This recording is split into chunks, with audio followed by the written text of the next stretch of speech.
मुंबई बाहेर पडलो आणि पहिल्या प्रथम माझ्या शिवसेना प्रमुखांच्या हक्काच्या संभाजीनगरमध्ये आलोय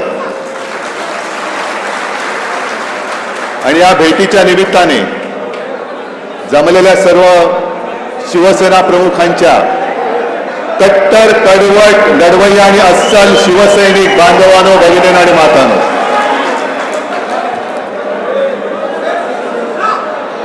पहिला प्रथम संभाजीनगरमध्ये आलो, मुद्दामून आलोय, जाणीवपूर्वक आलेलो आहे. कारण जे गद्दार इकडनं दुर्दैवाने जिंकलेत त्यांना सांगायला आलोय की तुम्ही काल जिंकलेला जरी असलात तरी मी संभाजीनगर जिंकल्याशिवाय हटणार नाही. संभाजीनगर मी जिंकणार म्हणजे जिंकणारच. पण आपण एक विचार केला पाहिजे की महाराष्ट्रामध्ये मोदी सरकारचं उधळलेलं खेचर 400 पार करणार होते, त्यानं 40 वरनं 9 वरती आणलं आपण. पण या विजयामध्ये माझ्या हक्काचा संभाजीनगरचा खासदार नाही हे शल्य माझ्याप्रमाणे तुम्हालाही आणि आपल्याप्रमाणे शिवसेना प्रमुखांना सुद्धा झालं असणार. अरे हेच ते संभाजीनगर जिथे मराठवाड्याची राजधानी म्हणतो, या संभाजीनगरमध्ये हिंदुत्वाची भगव्याची बीज शिवसेना प्रमुखांनी रोवली आणि त्यांनी संपूर्ण महाराष्ट्र नव्हे मराठवाडा पादाक्रांत केला. मराठवाड्यातले इतर सगळे भगव्याचे पाईक असलेले खासदार निवडून आले, पण हक्काची संभाजीनगरची जागा ही गमवावी लागली. कारण मीमांसा काही असेल, पण हार ही झालेली आहे. आपण अति आत्मविश्वासाने लढलो का? असेल. कारण आपला उमेदवार चंद्रकांतजी खैरे अगदी कित्येक वर्ष तुमच्यासारखे हार हो पराभव हो जिंकलो तरी सुद्धा शिवसेना आहे की शिवसेना, भगवा आहे की भगवा, दुसरं कोणताही पक्ष त्यांनी अवलंबला नाही. लालूस आमिष त्यांनाही दाखवली गेली असतील, पण तरी सुद्धा निष्ठेने राहिले आणि त्या निष्ठेचा आदर मी त्यांना यावेळेला उमेदवारी देऊन केला होता. कारण निष्ठा शेवटी महत्वाची असते. हार जीत होत असते. निवडणुका येतात, निवडणुका जातात, पुन्हा निवडणुका येतात. निवडणुकामध्ये हारलो म्हणजे आयुष्य संपत नाही, पण लढण्याची जर का आपण हिंमत हारलो तर मात्र आयुष्य संपतं. मी लढणार आहे, मी हिंमत हारणार नाही. निवडणूक हारलो तरी पुन्हा जिंकेन या ईर्षेने मी आज संभाजीनगरमध्ये आलेलो आहे. आणि काय झालं, कसं झालं, जरूर याचा विचार केला गेलाच पाहिजे. कारण आता 3 महिन्यानंतर विधानसभेच्या निवडणुका येत आहेत. कालची जी लढाई होती ती आपल्या देशाची, संविधानाची आणि लोकशाहीची लढाई होती. आणि ही विधानसभेची निवडणूक येणार आहे ती महाराष्ट्राच्या अस्मितेच्या अस्तित्वाची लढाई आहे. या महाराष्ट्राची ओळख जगामध्ये काय म्हणून लिहिली जायला पाहिजे, इतिहासात काय म्हणून लिहिली जायला पाहिजे ते ठरवणारी ही निवडणूक आहे. महाराष्ट्र साधू संतांचा, शिवप्रभूंचा, वीरांचा, मर्दांचा ही ओळख आपली अशीच ठेवणार की लाचार, गद्दार आणि हरामखोरांचा महाराष्ट्र अशी ओळख होऊ देणार हे आपण ठरवायचंय. आणि मी तर म्हणेन, मी लाचारी, हरामखोरी आणि गद्दारीचा महाराष्ट्र होऊ देणार नाही, अजिबात होऊ देणार नाही. प्राणपणाने लढेन, पण माझ्या शिवरायाच्या भगव्याला कलंक लागू देणार नाही ही शपथ घेऊन मी मैदानात उतरलेलो आहे. ज्या वेळेला या विधिमंडळाच्या अधिवेशनाला सुरुवात झाली, पहिल्याच दिवशी मी म्हटलं होतं की हे गलती सरकार आहे आणि या गलती सरकारच्या निरोपाचं हे अधिवेशन आहे, हे शेवटचं अधिवेशन. याच्यानंतर निवडणुका आल्यानंतर हे आहे ते जुमलेबाज सरकार या गादीवरती पुन्हा दिसणार नाही ही शपथ आपण घेऊन या मैदानात उतरलं पाहिजे. आहे योजना खूप मांडल्या जात आहेत. खास करून आता माता भगिनींना आपल्याकडे कसं मतदानासाठी आकर्षित करून घेता येईल हा एक डाव टाकून ते मतदानाला आणि निवडणुकीला सामोरे जात आहेत. विनायक राऊत आता तुम्ही सांगत होता की आतापर्यंतच्या या सगळ्या योजना अंबादास तुम्ही सांगत होता, चंद्रकांतजी तुम्हाला माहिती आहे गेले 10 वर्ष मोदी सरकार तिकडे सत्तेमध्ये. मग साधा माझा तुम्हाला प्रश्न आहे की 10 वर्षामध्ये या सगळ्या योजना तुम्ही ज्या काही जाहीर केल्या होत्या त्यांनी त्यापैकी किती अंमलात आणल्या? आणि जेव्हा ही शेतकऱ्याची वीज बिल माफीची घोषणा केली, माझं आज सुद्धा जाहीर मागणं आहे की नुसतं वीज बिल माफ करू नका, शेतकऱ्यांची संपूर्ण थकबाकी आहे ती माफ करा आणि मग वीज बिल माफ करा. आणि नाही तर जाहीर करा की थकबाकी तुम्ही वसूल करणार आहात म्हणून. थकबाकीवरती बोला. जे शेतकरी ज्यांचे वीज कनेक्शन तुम्ही आजपर्यंत कापत,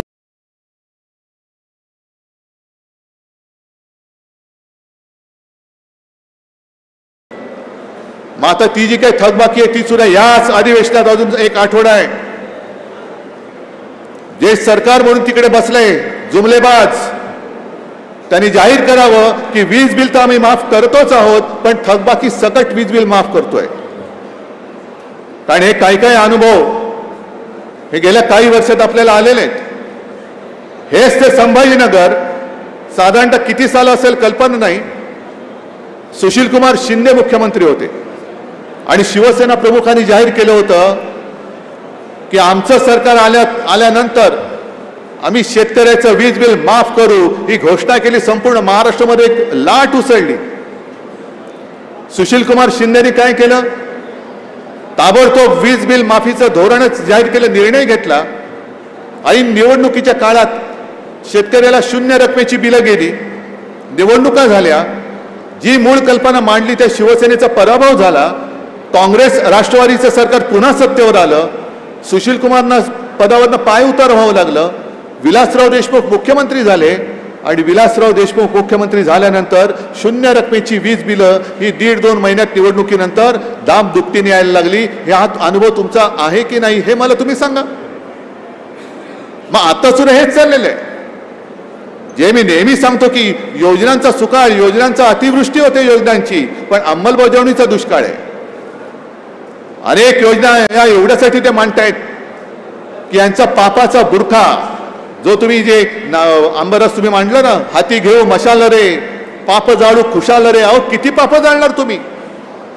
यांचा पापाचा घडा एवढा भडलाय की तो लपवण्यासाठी योजनांचं पांघरून त्याच्यावरती घालतात. हा माझा स्पष्ट आणि ठाम आरोप या सरकारवरती आहे. एवढी पाप तुम्ही करून ठेवलेत. शेतकऱ्यांच्या आत्महत्या होतातच आहेत.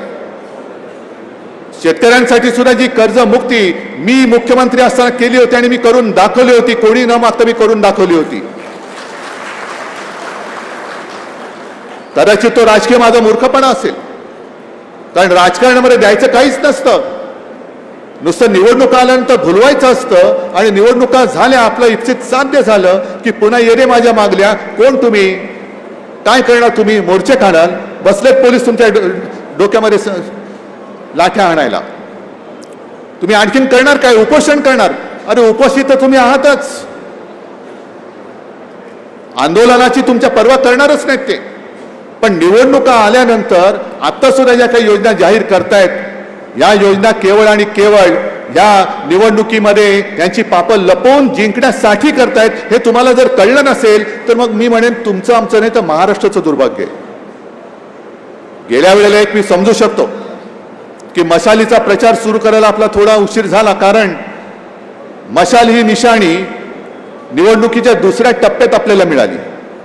कारण पहिल्या टप्प्यामध्ये आपला उमेदवार नव्हता.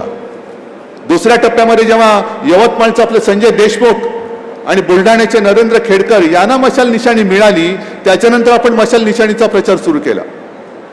आणि या गद्दारांनी काय केलं म्हणजे मी सगळ्यांना सांगतो, जो खेळ, अरे तुम्हाला लाज वाटली पाहिजे. तुम्ही जे काही विजय मिळवला तो चोरून मिळवलेला विजय आहात.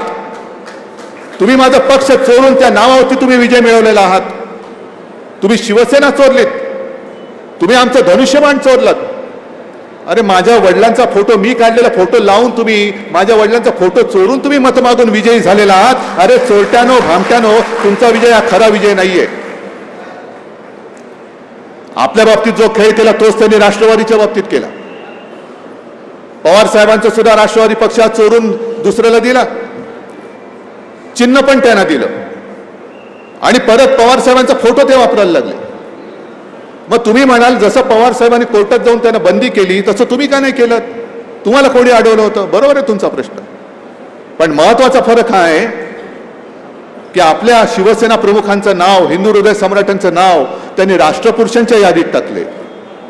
आपल्याला काय वाटलं होती काय प्रेम आहे, मोदी बाबांचं प्रेम आलं म्हणून त्यांनी एका पुण्य पवित्र भावनेने शिवसेना प्रमुखांचं नाव यादीमध्ये टाकलं नाही. तेव्हापासून यांची कपट कारस्थानं सुरू झाली होती आणि राष्ट्रपुरुषाच्या यादीत नाव टाकल्यानंतर त्यांच्या फोटोचा वापर कोणी करू शकतं? जो मोदींनी स्वतः केला.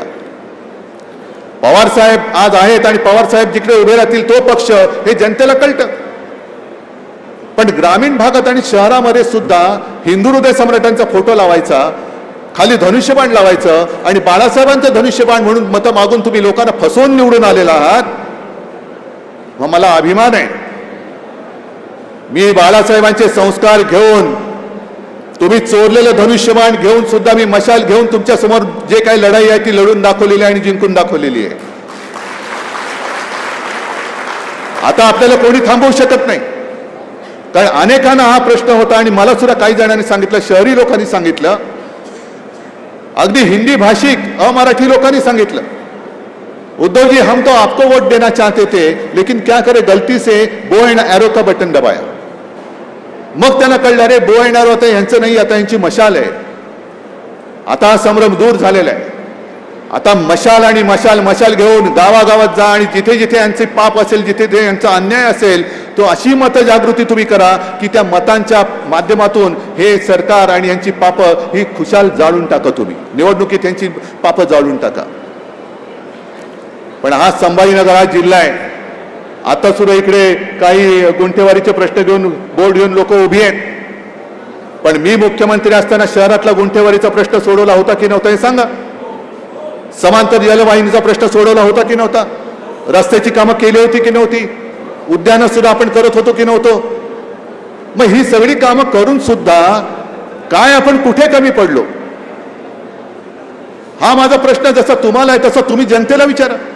जा घराघरात जा. जे तुम्ही आता आम्हाला सांगत होता आपल्याकडे बीएलओ पाहिजे, बीएलओ पाहिजे, मला पहिला गटप्रमुख पाहिजे. जो मतदार यादीला एक कोणतरी जबाबदार माणूस आहे आणि त्याला माहिती आहे की ही सगळी वस्ती ही माझ्या संपर्कात आहे. मी त्याला सांगतो घराघरात जा आणि हात जोडून विचारो, दादा, ताई, माई, मावशी, आमचं काय चुकलं सांगा, काय आमचा पराभव झाला, असं कोणतं पाप आमच्याकडनं घडलं? अगदी जे एक शिवसेना प्रमुखाने वचन दिलं होतं औरंगाबादचं छत्रपती संभाजीनगर करणं, हे मी माझ्या मुख्यमंत्री काळामध्ये मी केलेलं आहे. आणि अजूनही 2 वर्ष होत आली या सरकारला, 2 वर्ष झाली.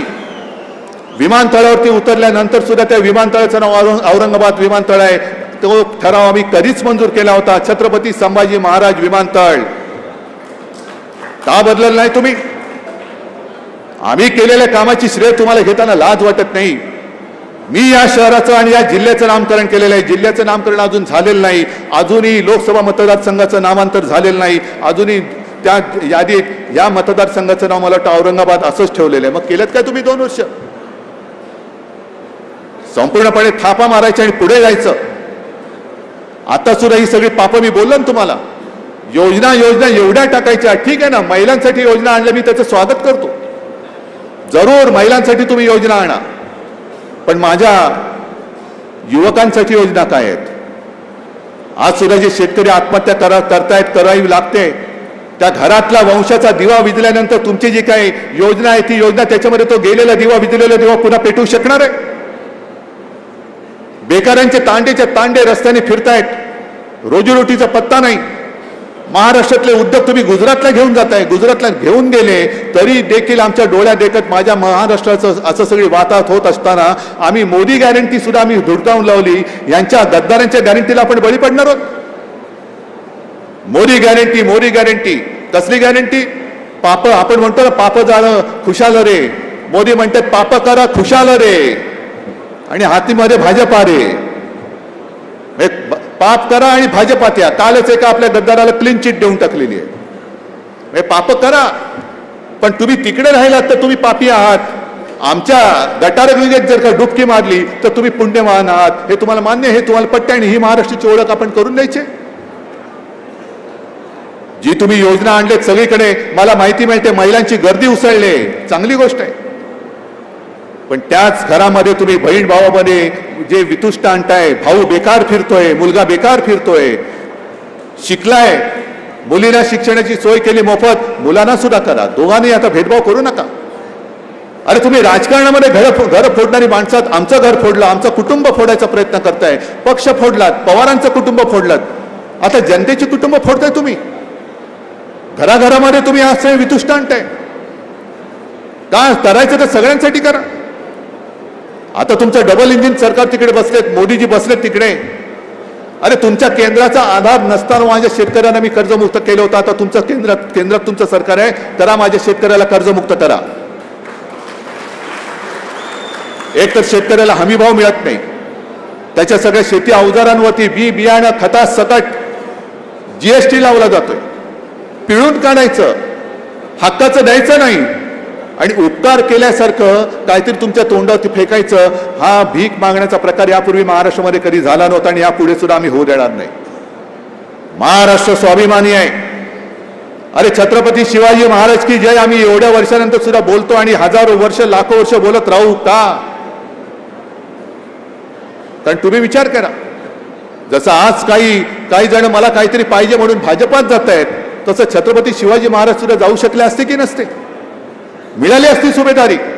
नाही, पण मी करेन ते माझ्या हक्काचं हिंदवी स्वराज्य स्थापन करेन आणि त्यांनी करून दाखवलं. वेळ प्रसंगी औरंगजेब, अफजल खान, शाहिस्ते खान सगळ्यांशी लढले, अगदी जीवावरती उदार होऊन लढले.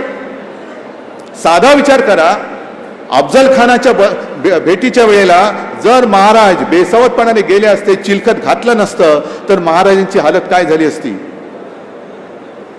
पण ठीक आहे, तुम्ही आम्हाला मिठी मारू इच्छिता, आम्ही मिठी मारतो.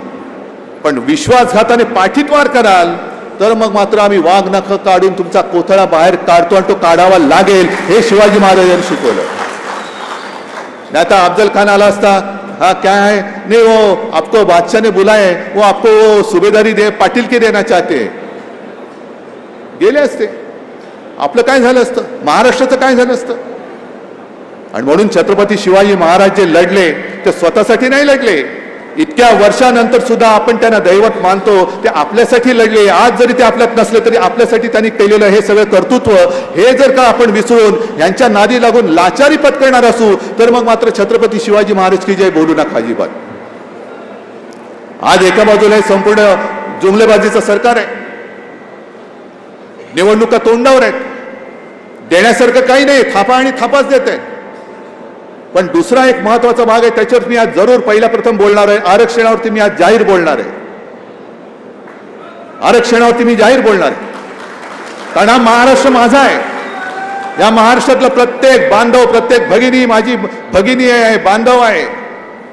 आणि माझ्या डोळ्यात देखत छत्रपतींचा हा महाराष्ट्र जाती पातीमध्ये समाजामध्ये भांडणं लावून भाजपवाले जर का मजा मारत असतील तर मी इथे सुद्धा कोण कोण समाजाची लोक आले असतील, मराठा असतील, ओबीसी असतील, धनगर असतील, आदिवासी असतील, मुस्लिम असतील, आणखीन काही असतील, SC ST सगळे असतील, त्या सगळ्यांना मी जाहीरपणाने हात जोडून विनंती करतोय की कृपा करा, तुमच्या प्रत्येक न्याय मागणी बरोबर मी आहे. शिवसेना तुमच्या सोबत आहे. उद्या सुद्धा मुख्यमंत्र्यांनी राजकीय पक्षांच्या नेत्यांची एक बैठक बोलवलेली आहे. काय आजपर्यंत कमी बैठका झाल्या? काय तोडगा काढलात? गेल्या वेळेला सुद्धा तुम्ही तोडगा काढलात, छत्रपती शिवाजी महाराजांची शपथ घेऊन तोडगा काढलात, विधानसभेत मांडला, आम्ही पाठिंबा दिला. पण त्याच्यानंतर सुद्धा जे काय आगी लावण्याचे प्रकार चालू आहेत, मी सर्व समाजातल्या जनतेला सांगतोय आणि सर्व समाजातल्या नेत्यांना सांगतोय की तुम्हाला न्याय हक्काचं मिळालं पाहिजेच, पण ते आपापसात भांडून नाही, आपापसात भांडून आगी लावून हे जर राज्य करणार असतील, तुमच्या पेटलेल्या घरावरती पोळ्या भाजणार असतील, तर पहिली यांची राजकारणातली घरं पहिली जाणार, राजकारणातली घरं जाणार. त्यांची घरं जाणार असं माझं म्हणणं नाही, त्यांची घरं नाही, राजकारणातली. म्हणजे राजकीय त्यांचं जे काही वजन आहे ते खालसा करत त्यांना निवडणुकीत पाडा, हा त्याचा अर्थ आहे. आणि जर लढायचंच असेल तर सगळे एकत्र येऊन महाराष्ट्र एकजुटीने उभा राहील, त्याच दिवशी या महाराष्ट्राला न्याय मिळेल. या सगळे मराठा बांधवांनो, या ओबीसीनी, या धनगरांनी, या सगळ्यांनी एकत्र या. तुमची ताकद ही पहिली या राज्यकर्त्यांना कळू दे की महाराष्ट्राची ताकद काय, आणि महाराष्ट्राच्या मुळावर घाव घालणाऱ्यांचे जे मनसुबे आहेत हे उधळून लावलं पाहिजे. म्हणून उद्याची जी काय बैठक आहे, सर्वमान्य तोडगा काढा. मी आज तुम्हाला हे जाहीर पाठिंबा देतोय. सर्वमान्य काढा तोडगा, सर्वमान्य तोडगा काढा. मी आज पाठिंबा देतोय. पण राजकारण्यांना बोलवण्यापेक्षा, सरकारने सर्व समाजातल्या प्रतिष्ठित म्हणण्यापेक्षा विचारवंत किंवा त्यांचे जे नेते आहेत बोलवा ना. जरांगे पाटलांना बोलवा, हाकेंना बोलवा, आणखीन धनगर समाजातल्यांना बोलवा. काय पाहिजे तुम्हाला, काय पाहिजे तुम्हाला, काय पाहिजे, आणि खरंच देऊ शकता का हे सांगा त्यांना. दरवेळेला विचारा, जरांगे पाटील उपोषणाला बसतो, मग कधी हाके बसतात का? तुम्ही त्यांच्याशी जीवाशी खेळ का करतात? बोलवा सगळ्यांना एकत्र. आम्हाला कोणाला एकाही राजकारणाला बोलवू नका, फक्त त्यांना आणि त्यांनाच बोलवा. तुम्ही सर्वमान्य तोडगा काढा, मी पाठिंबा देतो. पण नुसतं कोपऱ्याला गुळ लावायचा, तारखा देत राहायच्या, त्यातनं अनेक जण न्याय हक्कासाठी, आरक्षणासाठी जीव देत आहेत. त्यांचे जीव जात आहेत, पिढ्या संपतायत, पण लढा संपत नाहीये. किती पिढ्या तुम्ही असे रस्त्यावरती काढणार? आणि माझं स्पष्ट मत मी त्याही वेळेला व्यक्त केलं, आज सुद्धा व्यक्त करतो. या सगळ्यांना सामावून घ्या. मध्ये एक तो प्रयत्न आपण टोळी करून पाहिला, कोर्टाची लढाई आपण लढून पाहिली, नाही झालं, अपयश आलं. मग आमच्यावरती आरोप झाले की बघा आम्ही जिंकलेलं लढाई ही हारले. बिहारने कसं केलं बघा. आता बिहारचं आरक्षण सुद्धा कोर्टाने रद्द केलेलं आहे. कारण आपण सगळ्यांना समजून सांगायला पाहिजे, आरक्षणासाठी जी टक्केवारीची अट आहे ती वाढवणं राज्य सरकारच्या हातात नाही, ती केंद्र सरकारच्या हातात, लोकसभेच्या हातामध्ये. आणि अजून एक आठवडा विधानसभेमध्ये आहे. मी सरकारला जाहीर विनंती करतोय आणि सर्व समाजातल्या जनतेला आणि नेत्यांना हात जोडून विनंती करतोय की चला तुम्ही जा, मुख्यमंत्र्यांकडे बसा, उपमुख्यमंत्र्यांकडे बसा, कोणाला नेमकं काय म्हणायचंय ते तुम्ही मांडा. आणि जर टक्केवारी वाढवण्याची गरज असेल तर विधानसभेमध्ये ठराव आणा. शिवसेना आज पाठिंबा देते टक्केवारी वाढवायला, आणि ठराव मंजूर करून लोकसभेत पाठवा. लोकसभेत सुद्धा शिवसेना आज पाठिंबा देते, हे मी जाहीर करून टाकतो, आज जाहीर करतो. पण कायद्याच्या चौकटीमध्ये तुम्ही यांना खेळवत राहताय, झुलवत राहताय. मराठा आणि ओबीसी आता एकमेकाच्या उरावरती बसवताय. हे पाप नका करू तुम्ही. कारण महाराष्ट्राची ताकद फोडूनच जे परके जिंकले होते ते याच ताकदीमुळे जिंकले होते, भांडणं लावून. आणि मी अनेकदा उदाहरण दिलेलं आहे. जसं संभाजीनगरचा पराभव हा माझ्या जिवारी लागलाय, कोकणातला लागलेला आहे, तसाच एक पराभव आपण महाराष्ट्र तरी विसरू शकत नाही, तो म्हणजे पानिपतचा. पानिपतचं युद्ध, पानिपतचं युद्ध. होय, आम्ही हरलो, दुर्दैवाने हरलो. म्हटलं तर आमच्याकडे अफाट सैन्य होतं. आणि जे काय माझ्या वाचनात आलंय त्या वाचनामध्ये स्पष्ट लिहिलेलं आहे की युद्धाला सुरुवात होण्यापूर्वी अशाच एका संध्याकाळी अहमद शाह अब्दाली, अहमद शाह, त्याचं पण अहमद शाह होतं, मी ठेवलेलं नव्हतं, हा केवळ योगायोग समजावा. अब्दाली तिकडनं लांबून बघत होता, मराठ्यांचं सैन्य पसरलेलं, अथांग समुद्रासारखं सैन्य. आणि संध्याकाळची वेळ होती, दिवे लागण्याची वेळ होती. अब्दालीचे खबरे येऊन अब्दालीला सांगत होते की शहनशहाजी काय त्याला म्हणत असतील ते असतील, उद्याचं युद्ध आपल्याला अवघड आहे. हे म्हणे मराठे संख्येने आपल्यापेक्षा भारी आहेत. नुसते भारी नाही तर हे पराक्रमी आहेत, हे जिद्दी आहेत. यांचं घोडदळ एवढं आहे, यांच्याकडे तलवारबाज एवढे आहेत, यांचा तोफखाना एवढा आहे. आणि सगळ्यात महत्त्वाचं म्हणजे हे इथले स्थानिक आहेत. आपण बाहेर ना आलोय, आपल्याला माहित नाही दऱ्याखोऱ्यामध्ये लढायचं कसं, आपल्याला माहित नाही उद्याचं युद्ध आपण हरणार. आणि अब्दाली शांत बसता, अब्दाली फक्त बघत होता आणि शांतपणाने त्यांनी विचारलं की या समोरच्या धुराच्या रेषा दिसतात त्या काय आहेत, या कसल्या रेषा आहेत. आणि त्या खबरांनी सांगितलं की ते म्हणे हे मराठे आहेत, 18 पगड जाती जमातीमध्ये विखुरलेले आहेत, यांच्या चुली हे एकमेकाबरोबर जेवायला बसत नाहीत. आणि अब्दाली एकच शब्द बोलला, उद्याचं युद्ध आपण जिंकलं. सगळे म्हणाले कसं शक्य आहे, तुम्हाला एवढी सगळी आम्ही माहिती दिली तरी सुद्धा तुम्ही सांगताय. आणि अब्दाली जे बोलला ते लक्षात ठेवा. त्यांनी एकच वाक्य सांगितलं, जे जेवायला एकत्र येत नाहीत ते मरायला एकत्र येऊ शकत नाहीत, लढायला एकत्र येऊ शकत नाहीत. औरंगजेब सुद्धा हेच म्हणून गेलेलं आहे. औरंगजेबाने सुद्धा आपल्या मराठ्यांचं हेच वर्णन केले. मराठा म्हणजे संपूर्ण 18 पगड जाती जमातीत विखुरलेला माझा मराठी. स्वतः औरंगजेब म्हणालेला आहे की ह्या पहाडी मुलकात हे मराठे पराक्रमाच्या बाबतीत तमाम दुनियेला भारी आहेत.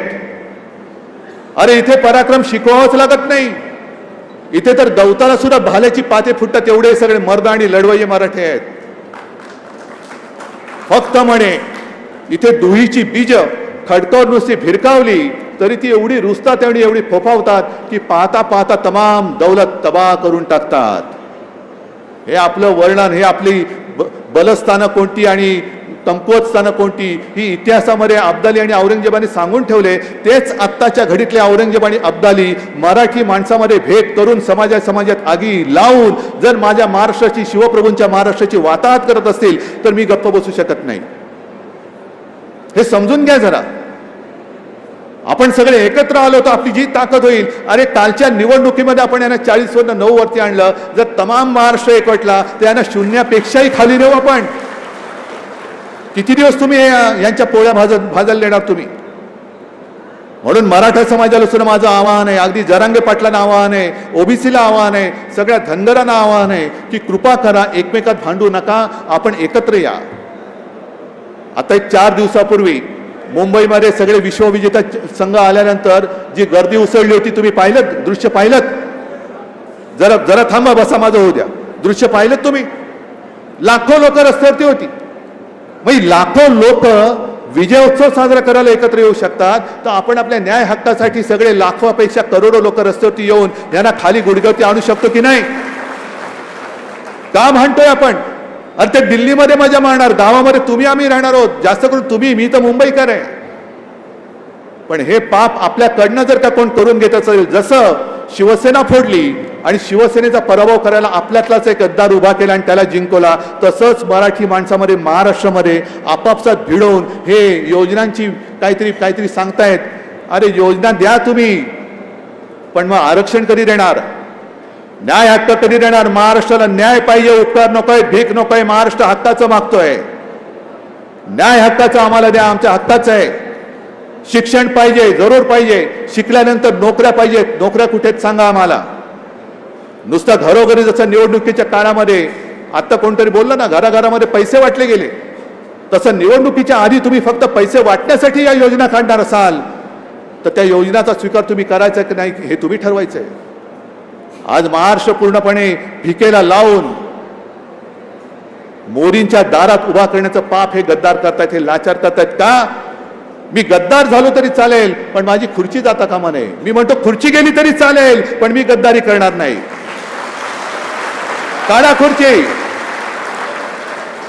पण माझी खुर्ची गेल्यानंतर सुद्धा मी माझ्या या समाजामध्ये आणि जनतेमध्ये बेलाशक कधी फिरू शकतो. मला सगळे हसून माझं स्वागत करता. ही माझ्या आयुष्याची कमाई माझ्या आई वडिलांच्या आशीर्वादामुळे मिळालेली. आज शेतकऱ्याला आधार देण्यासाठी आता सुद्धा जाताना एका शेताच्या बांधावर मी जाणार आहे. हे सगळं नुसतं निवडणूक मला जिंकायचे, का जिंकायचे निवडणूक हा प्रश्न विचारला पाहिजे. आणि निवडणूक जिंकल्यानंतर हे तुम्हाला मी सांगतो, ही निवडणूक ह्यांना जिंकू द्यायची नाही, जिंकू शकत नाहीच. पण आजपर्यंतचा जो आढावा जर का आपण घेतला तर कित्येक योजना नुसत्या जाहीर झाल्या पण अंमलबजावणी झालेली नाहीये. आणि माझी जी माहिती आहे त्या माहितीप्रमाणे या सुद्धा ज्या योजना जाहीर केल्यात, या पुढच्या 2-3 महिन्याच्या बेगमी पुरत्याच जाहीर केलेल्या आहेत. त्याच्यानंतर त्यांचं सरकार येत नाही आणि दुर्दैवाने आलं तरी या योजना बासनात गुंडाळल्याशिवाय राहत नाही. हे तुम्ही आज लिहून ठेवा. आणि एका तर गद्दाराचा व्हिडिओ याच इथल्या जालन्याचा मला वाटतं सगळीकडे फिरतो ना, सगळ्यांना सांगतोय तुम्ही सगळं रजिस्ट्रेशनचं नाटक करा. नाटक आलाय, पाहिला व्हिडिओ बघा, नाही तर तो व्हिडिओची लिंक द्या, सगळ्यांना दाखवा. तुम्ही नुसतं फक्त तुम्ही महिलांकडे जा आणि नोंदणीचं नाटक करा. म्हणजे महिला काय खुश होतात, माझे नोंदणी झाले, उद्या मला मिळणार आहेत पैसे. उद्याचं उद्या उजाडणार कधी? ही सगळी नोंदणी चाललेली आहे, ही सगळा थापेबाजीचा कारभार आहे. आणि म्हणून मी आज संभाजीनगरमध्ये हक्काने आलेलो आहे. पराभव जिवारी लागला तरी सुद्धा आलेलो आहे. मी संभाजीनगर सोडणार नाही. तुम्ही सोडणार आहात काय? मला इथल्या सगळ्याच्या सगळ्या विधानसभा आपल्या भगव्याच्या झाल्या पाहिजेत. आज सुद्धा सगळे जे आपल्या शिवसेनेत आले, भाजपातनं आले, बसपातनं आले, रिपाईतून आले, का आले? भाजपामध्ये चांगले होते ना, भाजपामध्ये होते, पण भाजपाच्या कट्टर कार्यकर्त्यांना सुद्धा कळलेलं आहे की आपला तो भाजप होता तो भाजप आता शिल्लक राहिलेला नाही. जो अटलजी आणि आडवाणींचा भाजप होता तो शिल्लक राहिलेला नाही. हा भाजप फक्त आणि फक्त व्यापारी वृत्तीच्या लोकांचा झालेला आहे. फक्त आणि फक्त यांना व्यापार दिसतो. माणसं मेले तरी चालतील पण मतं मला मिळाली पाहिजेत. आणि म्हणूनच मी जे काय बोललो ते तळमळीने बोलतो, कळवळून बोलतो. अगदी करोना काळामध्ये सुद्धा मी अनेकदा सांगितलेले, करोना काळामध्ये सुद्धा तळमळीने बोलत होतो. त्याच तळमळीने मी आज सर्व समाजातल्या जनतेला आवाहन करतोय, विनंती करतोय, कृपा करून एकमेकात भांडण्यात शक्तिपात करू नका.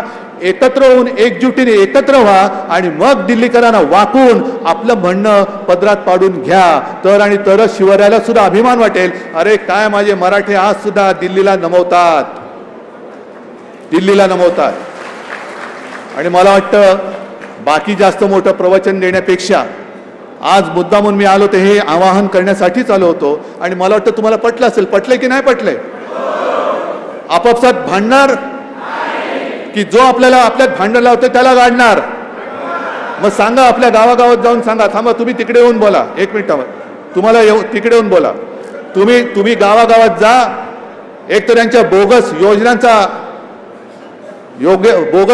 योजनांचं भांडाफोड करा आणि सर्व समाजातल्या सांगा, अरे तू आणि मी एक आहोत. आपण महाराष्ट्राच्या मातीचे लेकरं आहोत. आपण आपल्या आईचं रक्षण नाही करणार तर हे उपरे करणार आहेत.